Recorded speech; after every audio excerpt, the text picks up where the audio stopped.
Hello children, मैं आपका CP sir. आज हम लोग इस वीडियो में सेंटेंस के बारे में डिस्कस करेंगे और ये English grammar with CP sir का ये पार्ट सेकंड है, यानी ये दूसरा वीडियो है। और इसमें हम लोग सेंटेंस के बारे में डिस्कस करेंगे कि आखिर सेंटेंस क्या होता है और सेंटेंस के टाइप्स कितने होते हैं। तो विदाउट वेस्टिंग आवर टाइम हम लोग स्टार्ट करते हैं।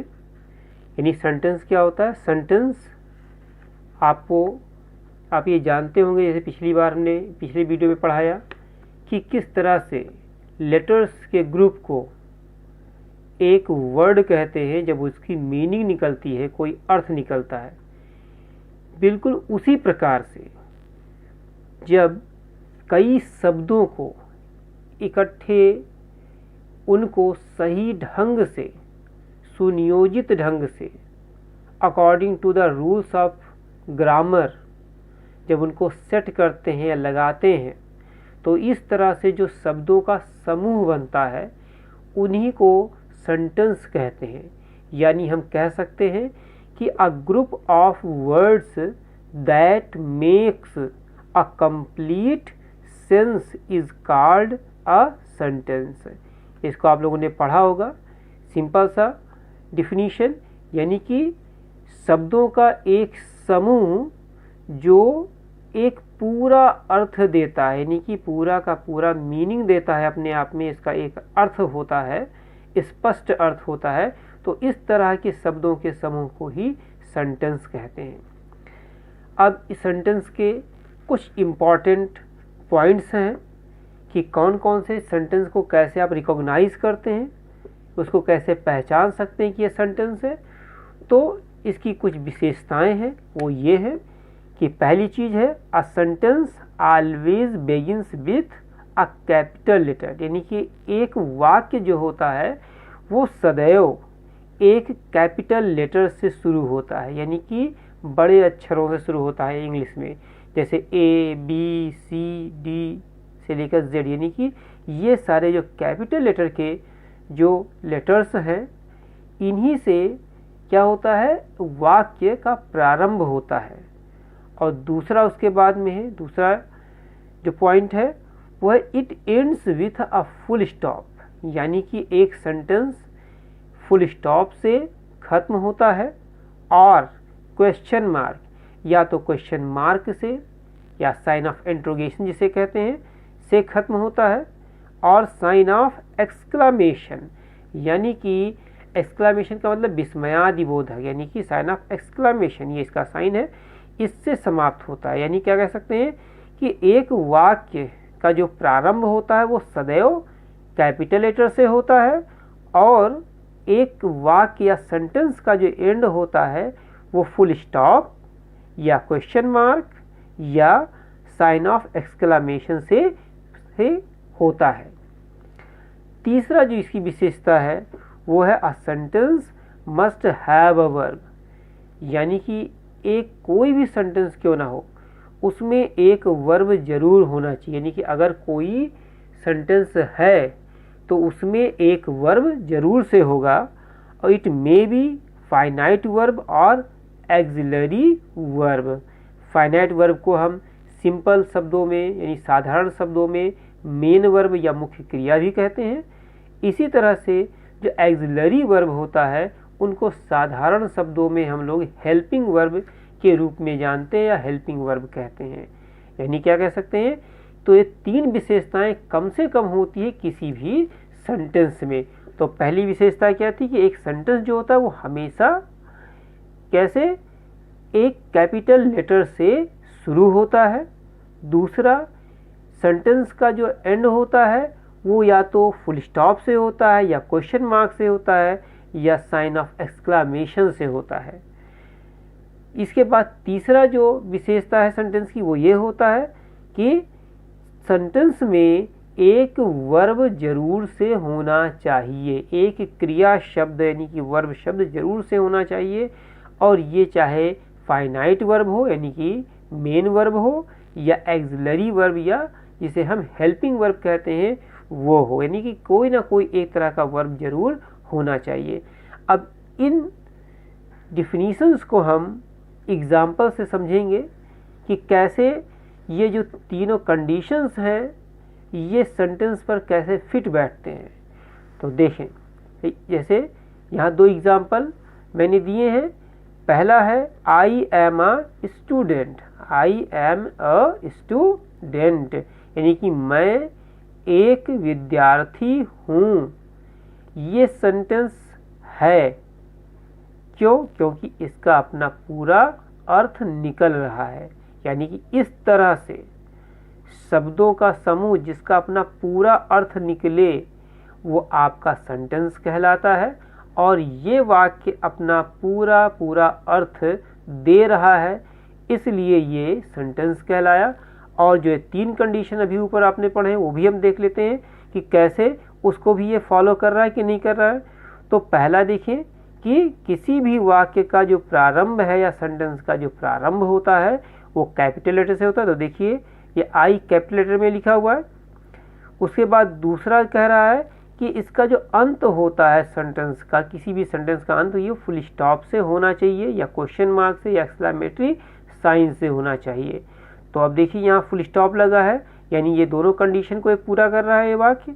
इसी तरह से यहाँ पे इस वाक्य में पूरे में देखिए कहाँ वर्ब है, एक वर्ब ये आपका एम है, एम एम। ये एम वर्ड जो है वो आपका एक्सिलरी वर्ब का यहाँ पर काम कर रहा है, हेल्पिंग वर्ब का काम कर रहा है। तो इस तरह से इन तीनों कंडीशंस को जो अभी हम लोगों ने ऊपर कंडीशंस पढ़े हैं सेंटेंस के होने का, वो तीनों को ये फॉलो कर रहा है ये एग्जाम्पल। इस तरह से हम कह सकते हैं कि यह एक कंप्लीट सेंटेंस है, क्योंकि ये कंप्लीट मीनिंग दे रहा है। इसी प्रकार से अब हम दूसरे एग्जाम्पल की तरफ चलते हैं। Shravani reads a book, Shravani reads a book, यानी श्रावणी एक किताब पढ़ती है। अब यहाँ पर क्या देखें, यहाँ ये सेंटेंस भी उन रूल्स को फॉलो कर रहा है, कंडीशंस को फॉलो कर रहा है नहीं कर रहा है, इस भी देख लेते हैं। तो श्रावणी क्या हो गई, देखें ये यानी सब्जेक्ट है, लेकिन यहाँ देखें कि वाक्य का प्रारंभ कैसे होता है, का प्रारंभ कैपिटल लेटर से होना चाहिए। तो कैपिटल लेटर ये यस कैपिटल लेटर में है, किसी का भी नाम हमेशा का उसका पहला अक्षर कैपिटल होता है, तो यस आपका ये कैपिटल से है। दूसरा उसके बाद में कंडीशन है फुल स्टॉप से, क्वेश्चन मार्क या साइन ऑफ इंट्रोगेशन या साइन ऑफ एक्सक्लामेशन से सेंटेंस को खत्म होना चाहिए। तो देखें यहाँ पे फिर से फुल स्टॉप इस वाक्य में ही है, क्योंकि दोनों मैंने असर्टिव सेंटेंस का अफर्मेटिव पार्ट लिया है, इसलिए यहाँ पे दो के दोनों सेंटेंस फुल स्टॉप से खत्म हो रहे हैं। तो दो कंडीशन ये फॉलो कर रहा है। उसके बाद तीसरा भी कंडीशन देखिए कि एक सेंटेंस में जरूर से एक वर्ब होना चाहिए। तो ये देखें रीड्स ये वर्ब है, कि क्या रीड्स क्या है, ये वर्ब है। यहाँ एम वर्ब था इस वाक्य में, ये हेल्पिंग वर्ब था या एक्सिलरी वर्ब था, और ये रीड्स जो है ये वर्ब है, ये यहाँ पे मेन वर्ब है ये। तो इस तरह से अगर हम देखें तो ये दोनों के दोनों एग्जाम्पल्स क्या कर रहे हैं, ये दो के दोनों एग्जाम्पल्स ऊपर के जितने भी कंडीशंस हैं सेंटेंस होने के उनको फॉलो कर रहे हैं। तो ये कंप्लीट सेंटेंस हुआ। अब हम सेंटेंस के टाइप्स के बारे में देख लेते हैं, जान लेते हैं। तो सेंटेंस टाइप्स यानी कि टाइप्स ऑफ सेंटेंस को हम डिस्कस करेंगे यहाँ पे। तो on the basis of structure यानी वाक्यों के निर्माण के आधार पर, उनमें प्रयोग किए गए शब्दों के आधार पर, उनकी बनावट के आधार पर जो सेंटेंस होते हैं वो मोटे तौर पर मुख्यतः 5 तरह के होते हैं। Means there are 5 types of sentences, there are 5 types of sentences. तो फर्स्ट क्या है, असर्टिव और डिक्लेरेटिव सेंटेंस। पहले को बोलते हैं, पहला जो सेंटेंस है तरह का वो असर्टिव या डिक्लेरेटिव सेंटेंस होता है, यानी कि कैसा, स्वीकारात्मक वाक्य या ऐसा वाक्य जो ये डिक्लेयर करे कि कोई काम हो रहा है या नहीं हो रहा है, इसको डिक्लेरेटिव वाक्य कहते हैं या असर्टिव वाक्य कहते हैं। दूसरा उसके बाद में आता है आपका इंट्रोगेटिव सेंटेंस। अब इंट्रोगेटिव सेंटेंस में क्या होता है, यानी कि प्रश्नवाचक वाक्य जिसमें प्रश्न पूछने का काम किया जाता है। तीसरे तरह का जो सेंटेंस है वो है इंपरेटिव सेंटेंस। इंपरेटिव सेंटेंस का मतलब होता है आज्ञावाची वाक्य, यानी ऐसे वाक्य जिनमें आज्ञा, सलाह, निवेदन आदि के भाव प्रकट होते हैं, उनको इंपरेटिव सेंटेंस कहते हैं। इसके बाद चौथे तरह का जो सेंटेंस है वो है एक्सक्लामेटरी सेंटेंस। एक्सक्लामेटरी सेंटेंस का मतलब क्या होता है, विस्मयादि बोधक वाक्य, यानी ऐसा वाक्य जिसके द्वारा आश्चर्य का भाव प्रकट हो, खुशी का भाव प्रकट हो, इस तरह से यानी क्या होते हैं, यानी कि जो एक्सक्लामेटरी सेंटेंस है ये विस्मय के बारे में हमें बताते हैं। इसके बाद में पांचवा आता है आपका ऑप्टेटिव सेंटेंस। पांचवा तरह का जो सेंटेंस है वो ऑप्टेटिव है, इसको कहते हैं इच्छावाची वाक्य। इच्छावाची वाक्य मतलब कि ये जो हमारी मन की इच्छाओं को प्रकट करने वाले वाक्य को ही हम ऑप्टेटिव सेंटेंस कहते हैं, जिसमें हमारे मन के अंदरूनी भावनाओं को प्रकट किया जाता है।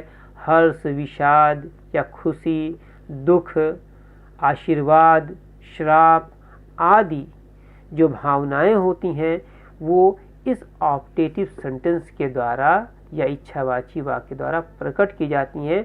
तो इस तरह से कह सकते हैं कि on the basis of their structure the sentences are 5 types.